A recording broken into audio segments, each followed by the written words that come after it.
Let's take this opportunity to bring in a special guest, Dr. Eric Furst, the principal investigator for the investigation known as InSpace 3, or Investigating the Structure of Paramagnetic Aggregates from Colloidal Emulsions. He's coming to us live from his lab at the University of Delaware. Welcome, Eric. Thank you. Thanks. Well, let's start off with a real simple question. What is this experiment you're working on? Sure. The experiment is looking at fluids that we call magnetorheological fluids, and these are fluid materials that are composed of little tiny particles. They're about a micrometer in dimension, suspended in water. That micron, if you think about the dimension or the diameter of a human hair, that's about 1/100th the size of a human hair. And these particles, when they normally float around and the whole material behaves like a fluid, but when you apply a magnetic field to those samples, those little particles act like magnets, and they start to line up and they assemble with one another. And if you looked at this fluid, what we call the rheology of the material, how it flows, when you apply that field, it goes from a liquid to a solid very suddenly. And so we're investigating with these experiments some of the underlying phenomena, some of the details of how those particles come together and assemble into those structures, and how we can control that. You know, right now we're looking at some recorded video of what we've affectionately dubbed the Green Blob here in Mission Control. And I know what you know what this looks like because you've been watching the results of your experiment. Can you explain a little bit what we're looking at here? Sure, absolutely. So it doesn't look like much, but it's actually pretty exciting for us. These are the black regions are the particles, and so those are the dimensions. There are several hundred microns. They're about the size of a human hair. So we're not seeing the individual particles, but what we're seeing is how they come together and aggregate in the presence of pulsed magnetic fields.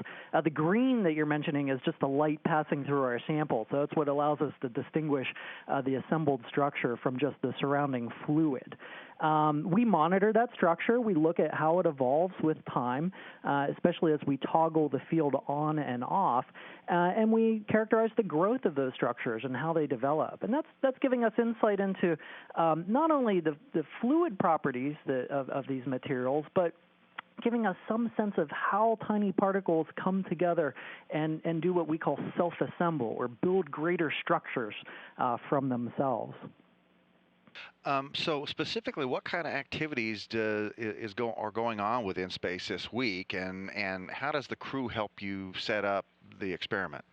Oh, I mean the experiments that we're doing it's a number of our test run experiments. We have about 40 experiments that we run through to test a matrix of field strength, different conditions: field strength, field frequency, and suspension concentration. And actually, these particles are tiny particles that they're like little ellipsoids, or a little rice grain like particles in shape. If you were to look at them under a microscope, they would have that sort of shape to them. We have actually made a couple different types of particles that have different lengths, and so we're looking at experiments that ask, how does particle shape affect these processes as well? So the astronauts take our samples. I don't know if you have an image of those. I mean, it's a simple vial. The fluids disperse in that vial. They were sent up, I think, on, I want to say the Discovery on the second to last launch, or maybe it was the Endeavour. About 2 years ago. They've been up there, and the astronauts take those samples. They integrate them into our experiment, which is in the Microgravity Sciences glove box, and it's roll film at that point. They set up the entire experiment, capture it on video. We get the downlink data. We monitor it in real time.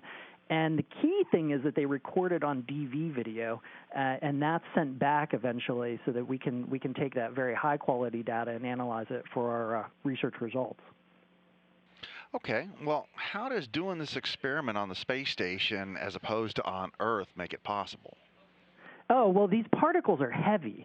And so if you were to do this experiment on the Earth, which we do experiments with these materials, but the limit is that they just fall out of suspension. So they'll rapidly, what we call sediment, right? So instead of being fluid and mobile and moving around, they just fall out. Now, we can do experiments, and it's sort of like 2D experiments, because they end up making sort of pancake-like structures on the bottom of our our sample vials, and we can look at that with microscopy. But the key with microgravity is, I eliminate that whole effect of having them sediment out. And so that makes the results that we have here much more generalizable in the sense that what we see and how particles assemble and the structures that they form, we feel that that can translate to particles of all different sizes. And what we're especially interested in is particles that are really small, nanoparticles, that we can't necessarily do experiments easily like this with anywhere. We're getting some insight into how nanoparticles assemble by doing these experiments. And from that, we're trying to figure out basically how we can take tiny particles and build bigger structures from that. That gets back to that kind of self-assembly idea that we're talking about. We think that that's going to give us new technologies, new ways of manufacturing based on the idea of taking little building blocks, these little particles, and having them come together, self-assemble into bigger functional structures. So, in a way, is this kind of like the old Star Trek Next Generation concept of nanobots? Oh, I don't know. You'll have to fill me in on that. I can't remember the nanobot stuff. And, probably I dream of that. In some ways, the materials that we're trying to enable may seem more mundane. They may be thermal barriers. They may be materials that enable better utility of the solar power. Those. One of the things that we've learned in nanotechnology is how to build structures that are really tailored to transport light or to transport energy. The question that we have is, can we have those types of structures build themselves, basically, self-assemble? But they're not self-assembling in a sort of intelligent way, right? As a nanobot might, I guess, to form a bigger organism. It's a little less organized than that. Okay. And these colloids, let's try to relate them to something that folks on the ground would recognize. Some things are like paint, where you have to stir it every so often to keep the paint particles into the liquid systems. Is that right?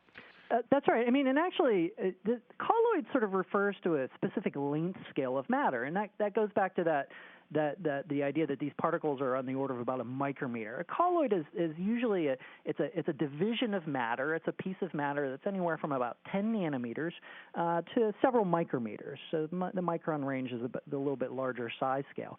Why that length scale is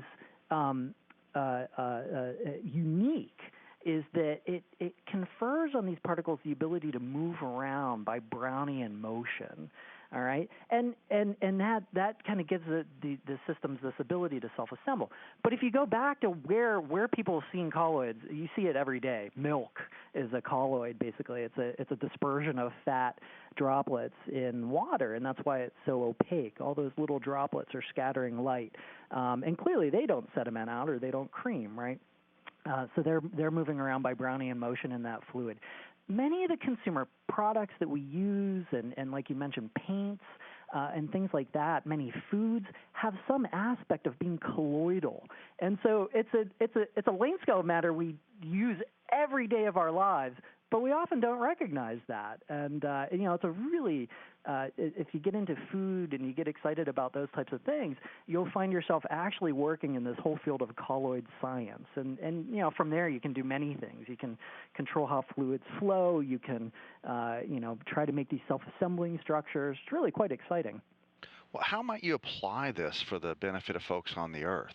Well, like I said, the whole question of how we get particles to come together and sort of form structures, this idea of self-assembly, right? That's really what we really are trying to get insight into. And if you go back to the problem of fabricating nanomaterials or nanodevices, right? I mean, we know that we can make nanodevices like what we have today in microprocessors from this, sort of what we refer to as a top-down method, where we, add materials, we subtract materials, we build up the structure in a pretty laborious, batch operation with many, many steps. That's great. That gives us these functional devices that are super sophisticated. And those devices, those structures, they move charge around and they can do computations with that. What we're looking for is a method of manufacturing where where it would be scalable, where we could do large areas in a continuous process. So very fast, very rapid. You know, you're not going to make microprocessors with this, but you might make your new photovoltaic device out of it, or photovoltaic material, or your new thermal barrier, you know, for an application. I can imagine that would be a nice space application in some cases. So ultimately, this is really going to benefit people on Earth because it gives us this insight into making and fabricating new materials and essentially coming up with new manufacturing processes that harness nanotechnology. Well, thanks. Hey, tell us a little bit about yourself. Where are you from? Where'd you go to school? Well, I did my undergraduate degree at Carnegie Mellon, and that's not too far from where I grew up. I grew up in Johnstown, Pennsylvania, in western Pennsylvania, and I did my graduate work after being at Carnegie Mellon. I did my graduate work at Stanford University under under an advisor, Alice Gast, and after that, I did a postdoc in France, working a little bit in biophysics, so another area that's influenced by colloid science. And I've been here at the University of Delaware now for almost 12 years. My entire education's been in chemical engineering, but you can see that background really bridges all sorts of areas from the physical sciences to chemistry. So it's been a really rich and rewarding trajectory. And how big is your team there at the University of Delaware? I have about 7 PhD students. Sorry, that's not an approximate number.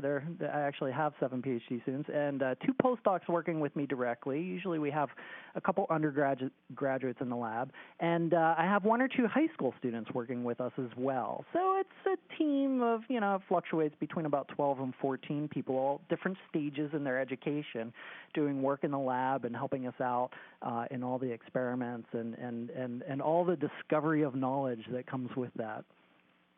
Well, Dr. Eric Furst from the University of Delaware, I want to thank you once again for being with us and explaining this very interesting experiment that has potential applications in so many areas of our lives. We really appreciate your being here today. Thanks, Kelly. It was a real pleasure.